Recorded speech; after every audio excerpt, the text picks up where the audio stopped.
All right, so welcome to the Noonball podcast. David, I didn't explain it to you. That's the name of my podcast. Cool. I explained the reason and the philosophy behind it on my first episode.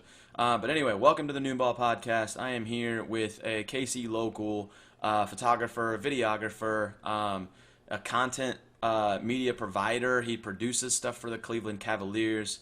He works with NBA skills coach Alex Bazell. That's like his right hand man, really. They've done a lot together.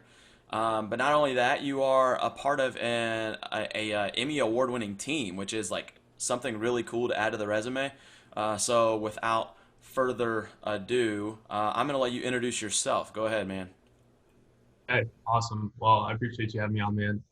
You pretty much hit all the points. I consider myself a content specialist.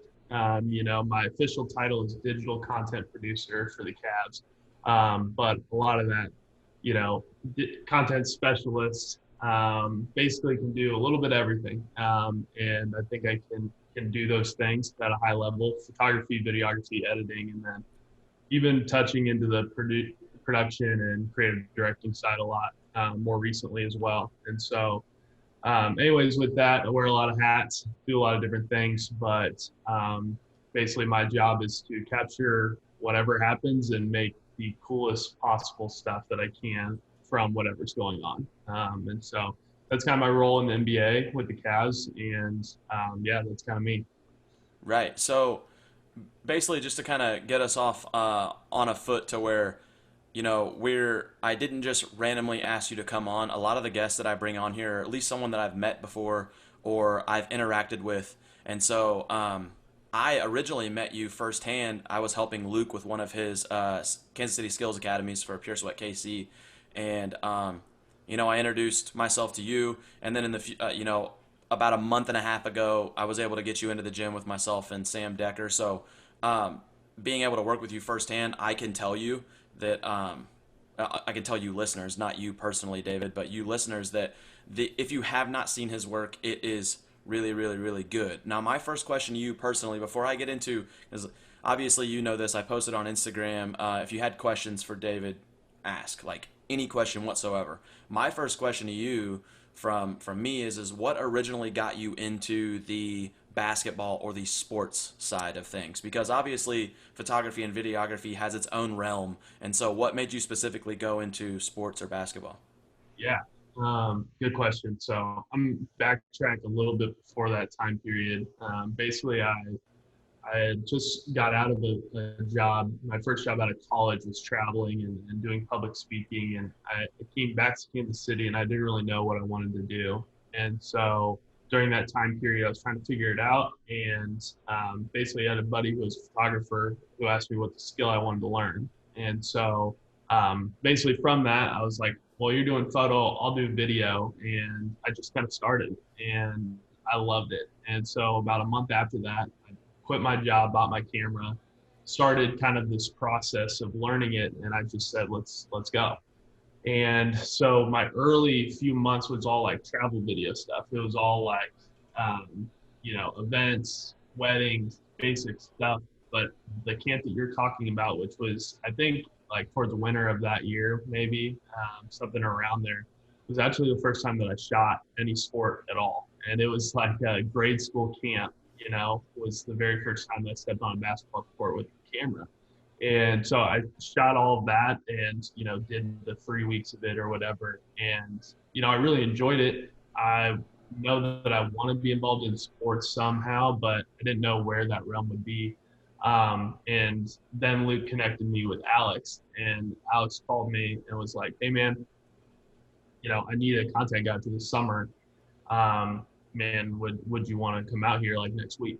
And I kind of came to this point where I was like, I can stay in Kansas City and keep building on what I have, or I can take a shot out in LA and see what happens. And similar to me just grabbing the camera, it was like, yes, absolutely yes. So went out to LA, and the funny story about that is the very first pro player or going to be pro or high level player that I shot was actually Kevin Porter Jr. Inside the Mamba facility. who eventually got drafted by the Cavs and is now here in Cleveland with me. And so everything kind of came full circle. But that's kind of the stepping stones was literally a grade school camp and shooting that, and then it turned into literally everything I'm doing now. Right. No, dude, that's so awesome. And I think something that in other words, long story short, a lot of the times what eventually opens up doors is the sacrifice. And so Mm-hmm. it's like willing to be able to take that really big step just to sacrifice a lot to see if it's going to turn around and do good for you. And obviously that turned around and was in your favor. So that's really cool. What was your first camera after you decided you were going to do videography? Yeah. So at the time, I asked another buddy of mine, like, man, what should I get? And he immediately, without hesitation, said the Sony A7 III, which at the time that was kind of newer on the market. And it was kind of the middle ground for both photo and video. You know, it's not these crazy video specs, but it's definitely really high quality. And then on the other end, it's not these crazy high megapixel counts. Your file sizes are small enough to where you can operate a lot with the photo as well. So, anyways, that's camera lingo. But basically, the looking into a 873, it's like the perfect middle ground photo and video. Like it's really, really solid. So then the next thing was to invest in a lens. And so I invested in the 24 to 70 G Master 2.8 lens. And that lens and that camera was literally the only thing that I had because I didn't have any other money to invest in anything else besides those two things. You know, I got my batteries, I got my cards, that was it. I used that and nothing else until I got to Cleveland and started my job with the Cavs. Like I literally only used that camera and that lens for every single thing that I produced for that first basically 2 years, year and a half or so. So that was the start. Dude, that's so awesome. And in all honesty, for people that aren't familiar with, how cameras work and whatnot, I mean, the A7 III is I'm sure at that time, obviously, because you said it was, you know, the newest that came out for Sony on their Sony line. I mean, the body itself is pretty expensive, but once you start trying to get like what ultimately produces really good stuff is the lens that you decide to go with, and those are definitely an investment. So for those of you that are just getting started, if this happens to spark some sort of interest, I mean, obviously you need some sort of camera. I personally would recommend if you're doing video, I think that Sony is the top of the line. I think it's the best brand you can get for video. Maybe I'm biased when it comes to pictures as well. I'm kind of a Sony guy, do or die. But as long as you get the right lenses and you get the right settings set up on your camera, you can take amazing photos with your Sony as well. So, with that, David, I'm going to kind of go into a couple of questions that some of the followers gave because some of these guys they're around the same ballpark that you're in. They're just trying to learn a little bit from you because obviously you've gotten a little bit more experience than some of these guys as well. So the first question, I'm going to pull these straight from my phone because I have the list right here from the questions that were asked. So the first one that I'm going to go with is this is from Matty Ying, and he's a very active follower on my Instagram. And he said, "What inspires you in life, and who are some people you can go to pick their brains in regards to, your photography and videography?" And that's a great question. I get the inspo question a lot. And the very first inspiration guy that I like really latched onto his work was a guy named Matt Como. It's Komo. And Matt is a guy that focuses a lot on the kind of travel video, this new age stuff, but his editing is something that is literally like it is a mind blowing thing. Every single video that he does, there's something that nobody else is doing, basically. And so he was the first guy that I latched onto, and he's a guy. If I'm in a rut, I'll watch some of those videos, and it's even though it's not sports related, it can get those gears turning. And since I come from that realm, and I transform that into sports editing now, it kind of gets me back to my roots and then pushes me forward. So he definitely an inspo that I look up to a lot. And then the second part of the question, who I go to now, I think feedback is the most important thing as a creative. And you got to let go of your ego and be able to accept negative feedback as well.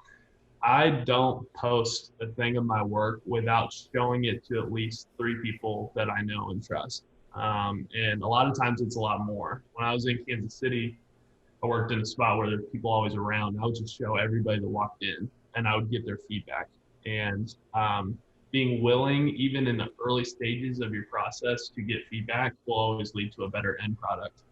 And so I've got close buddies that are in the creative realm, and then obviously I've got a full team here with the Cavs that I rely on as well. So that's kind of inspo, and then my process is to get feedback all the time. Right. Yeah, criticism is worth a lot more than compliments. So, I'm really glad that you mentioned that. That's something that I tell a lot of kids, younger kids that don't really understand that, because sometimes they're experiencing some hard coaching. So, no, I definitely get that. Um, so this right here is from a UCM guy. This is from a guy that went to the same college as me. He started shooting some sports. I think freelance wise, he just kind of decided to show up with his gear and shoot some stuff. Um, so he was curious, what's your workflow like in regards to like starting from capture to delivery? Mm, that's yeah.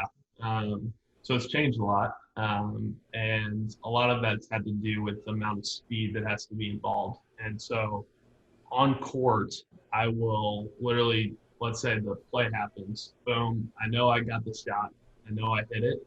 The next time out, I set my camera down, I put it on my laptop on the court, and I will try and turn that clip around in the minute and a half timeout that I have. And so I literally will plug in my SD. My Premiere project's already up, running. I have my layouts, like the watermark's already in there. I'm talking about clips right now. Watermark's already in there. My color's already on my adjustment layer, and I just throw the clip in. I'll cut it to where I need to, and then if I have time, I'll make like a speed adjustment. If I need to slow it down in a certain part, or if I just make the whole clip slow-mo or whatever it is, boom, export, send out to our social team, and our social team will immediately post that clip. And then let's say I don't hit the shot. Maybe the ref got in the way, which happens a lot, or something happens. Then I'll text our social team and I'll say, hey, I didn't get it. Post the broadcast footage. And so they'll grab broadcast footage and they'll post that play if it makes sense. And so a lot of NBA teams weren't doing that, the instant turnaround. A lot of it would be at halftime or would be, quarters or whatever. And we started out that way, and I was like, I can do this quicker. And now I've gotten to the point now where photo or video, if you give me that minute and a half in a timeout, I will get that clip out.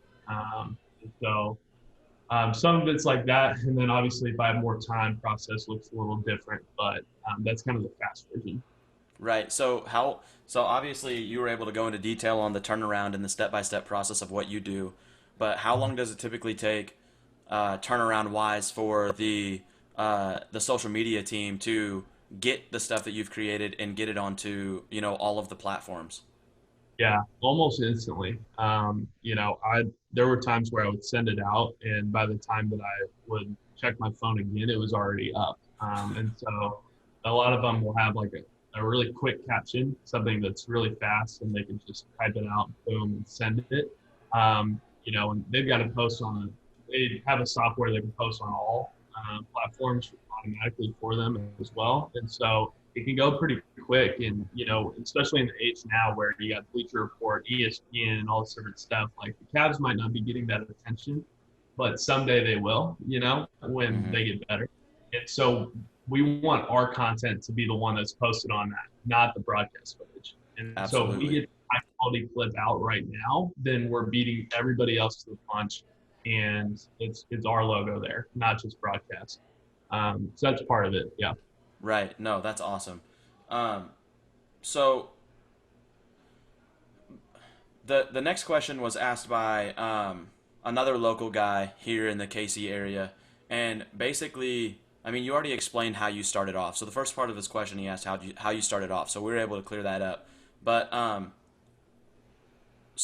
basically, he's curious is where were you at in your career in college? Like, did you have any thought process of photography or videography while you were in college? When did that start to sprout up? Or maybe if you were in college, what was your initial plan before that? Yeah. So in college, my degree's in kinesiology. So I was going to do like athletic training, and I haven't used my degree once. But so my degree is in kinesiology. I graduated and I stepped into that role in nonprofit world for a little bit, and I had no idea that I had any creative part of me whatsoever. I never tapped into it. I never knew. I knew that I took like pretty decent iPhone photos, but I never thought of it as anything more than that.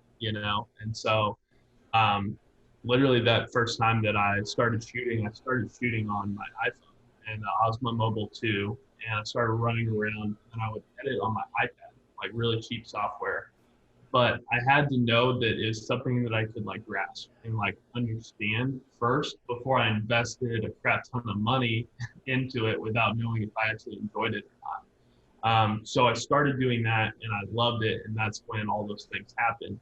And then the process after that was I promised myself I would use my camera every single day for the next 30 days, is what I said. And I ended up using it every day for almost like 100 days in a row, I think. Like I literally would, some days there was nothing going on. I would literally just go into my backyard and shoot just to get familiar with my gear, familiar with the settings, comfortable with it. And I would challenge myself to create something like as much as I could. Mhm. And getting around other creatives, all that process, then it kind of started to flow from there. Um, but the advice that I would give to anybody if they're looking into the field or not, the degree obviously matters. If you can get something in the sports world, I don't even know what to call what I do now in a college degree setting, but I don't. Yeah. But if you're going out and you're shooting, there's this thing called the veil of legitimacy. The veil of legitimacy in the creative world is that guy's got a camera. He's really good at what he does.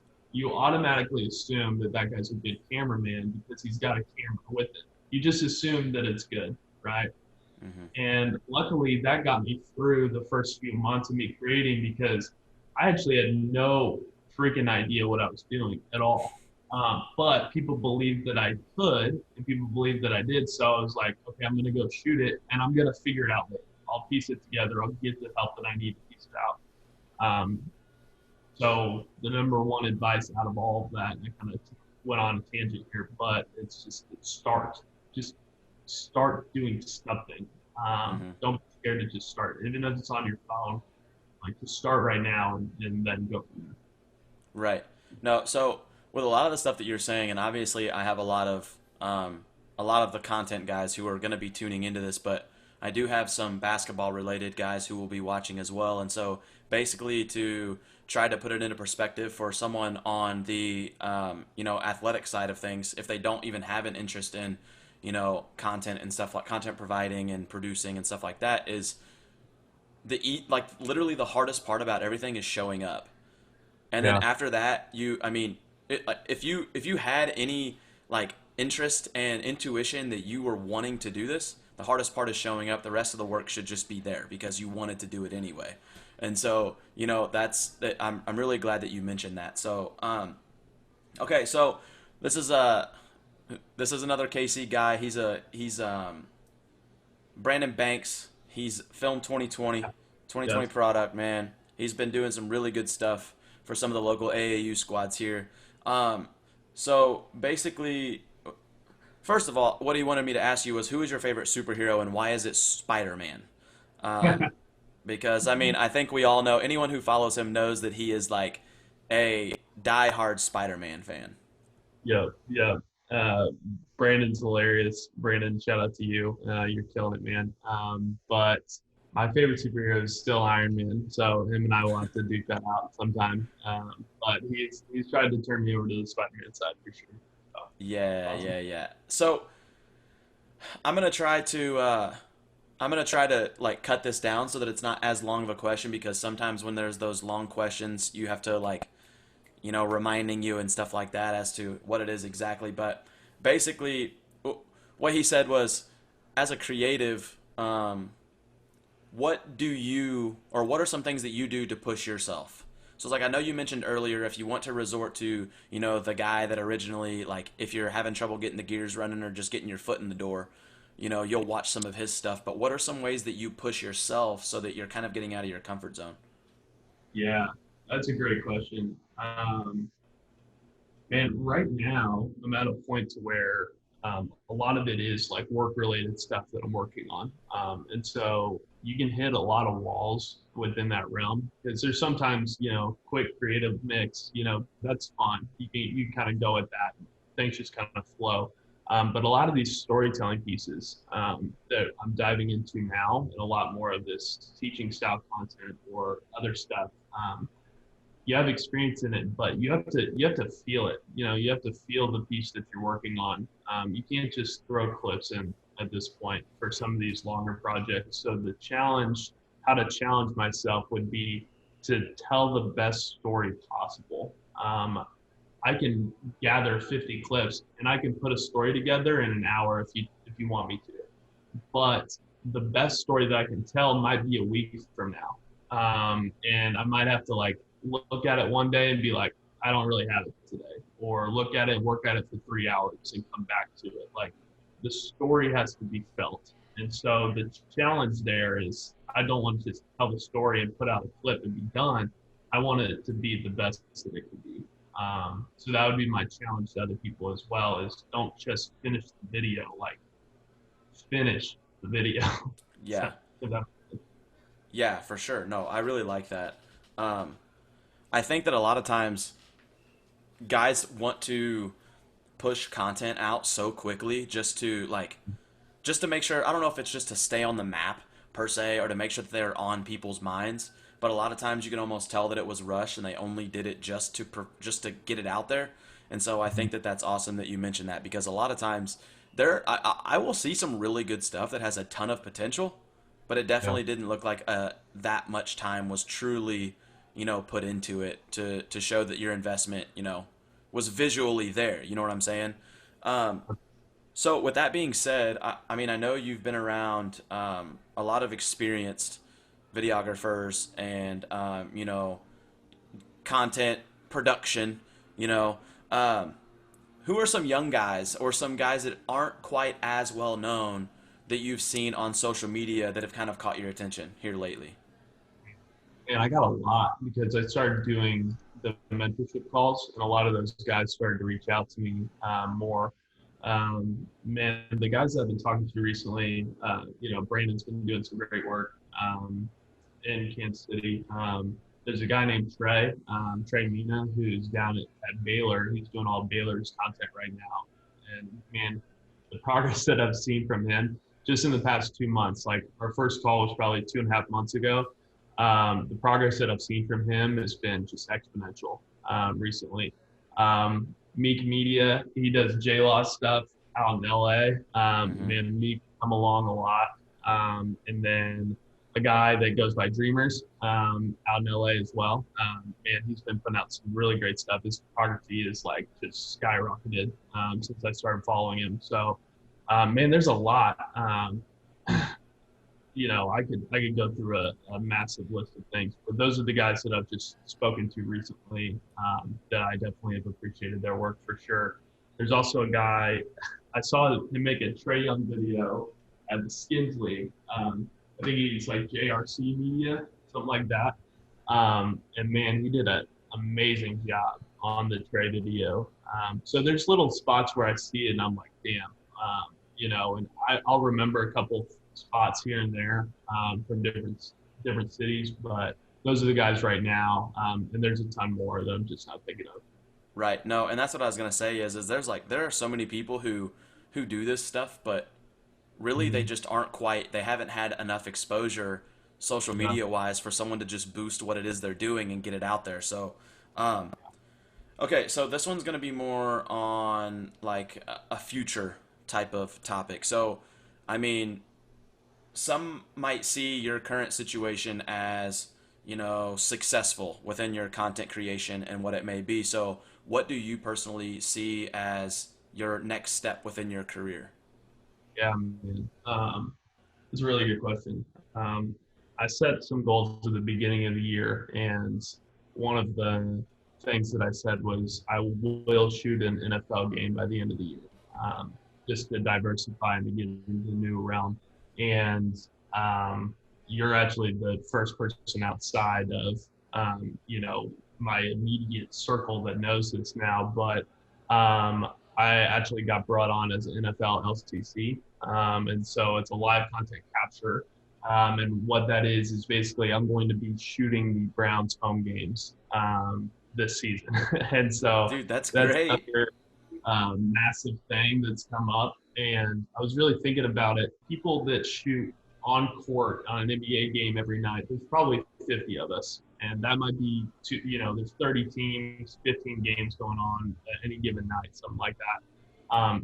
Really 50 would maybe push it, so we're already a very small population of people, and it's crazy to be in that position where I am. I'm super thankful and grateful for that job and for what I get to do every day.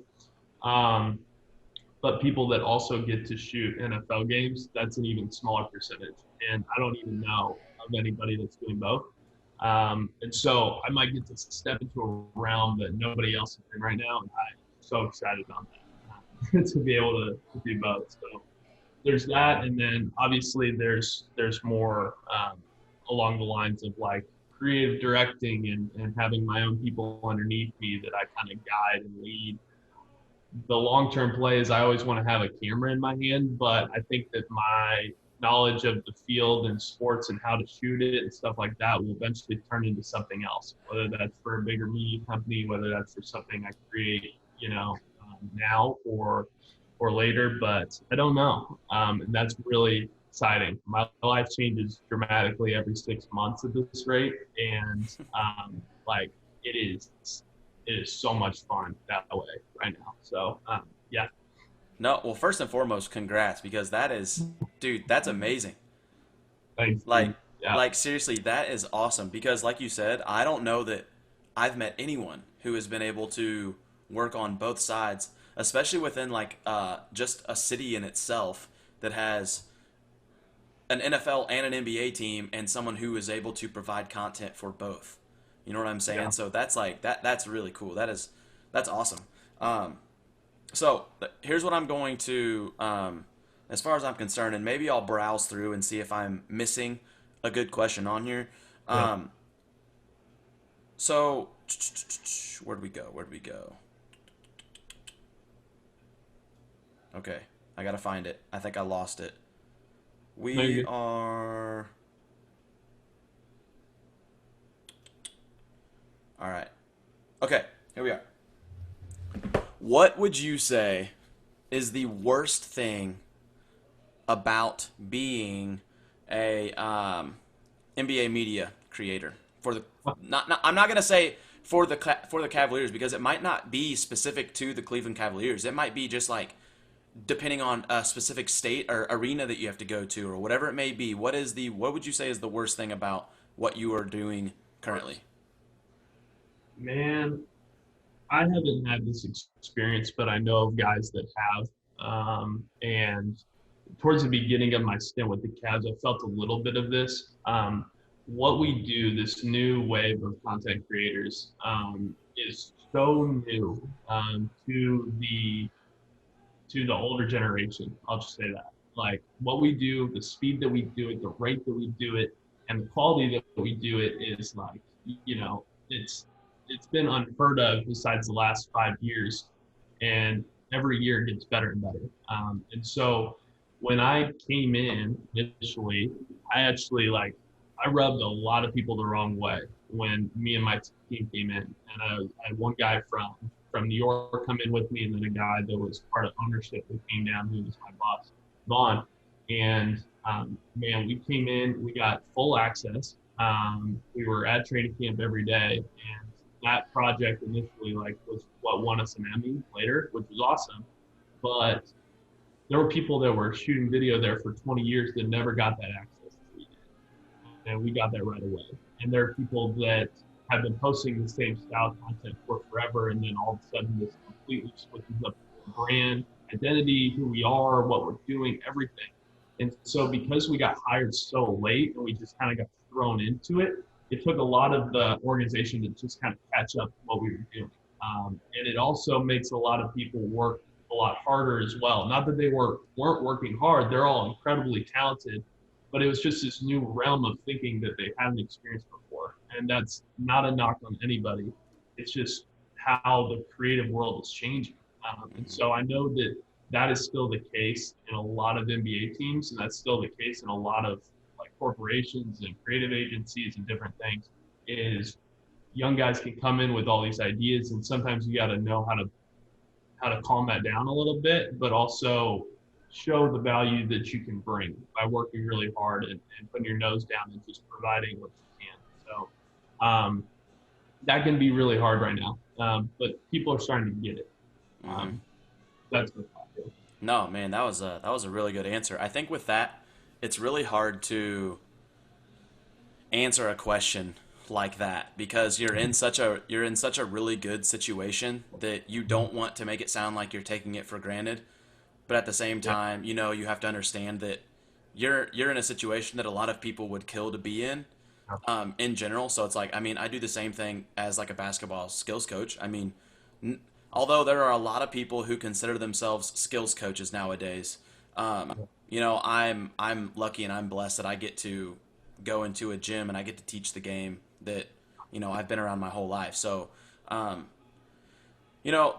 all the questions I've got from the people. The last thing that I want to ask you is you, like you mentioned earlier, you offer a mentorship program to people who obviously would like to be mentored by you, which obviously your resume speaks for itself. So just to kind of go on for those of you that missed it, I mean, he works for the Cleveland Cavaliers. He just dropped a bomb on us that he's going to be providing stuff for the Cleveland Browns. He is an Emmy Award winning, a part of an Emmy Award winning team. Like, who would not want to be mentored by this guy? So with that being said, how could they go within the next step process if they wanted to pursue something like this? Yeah, I appreciate that a lot. Yeah, so I'm trying to find more time in my schedule to kind of make these calls happen more. But the way that I've been doing it is mostly through the DMs and then just setting things up. But I want to get a calendar set up to where they can plug in the time that's available and do all of that. So still hit me up, DM me, and just mention the mentorship during that. And like I will make time for those people and the benefit of that is, I get in with those guys, but then whenever they need feedback on stuff, like I'm trying to create a community, based on me being the connector to a lot of these younger guys. And I've connected some of them and they started to work together. And then I've connected them to trainers that needed people or to like different podcasts or this or that or whatever. And so I want to be, a community creator within this realm, and people that come underneath me as a mentor, it's more coming alongside with me.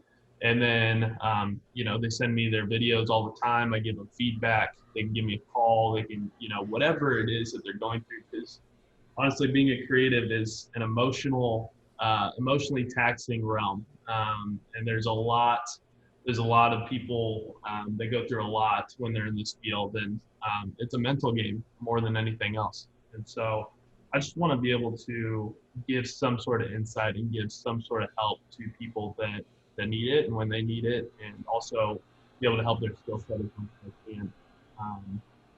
So yeah, that's kind of the heart behind it, and also how you can kind of get going on it as well. Yeah, for sure. All right. Well, David, it was a pleasure having you on. Thank you for taking the time to chat with me and give these listeners a lot of answers that they probably have. I mean, they were waiting to hear. So anyway, thanks again, man. Take care of yourself, and I hope to keep in touch, especially when you're back in the city. Awesome, man. Would love to do this again sometime. And yeah, I appreciate anything Kansas City related and what you're doing there, and everybody from KC that gets to listen.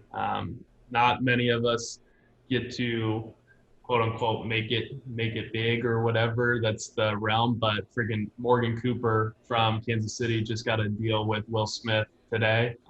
Like it is possible if you're from Kansas City and you think that you can't. Like it's more than possible, and none of that matters. It just matters if you're ready when the opportunity comes. And so that would be my biggest encouragement. Just like is be ready for when that call to LA comes, you know, because it'll happen. Yep, So, no doubt. All right, man. Well, like I said, keep in touch and take it easy, man. I really appreciate you. Yep, we'll see you.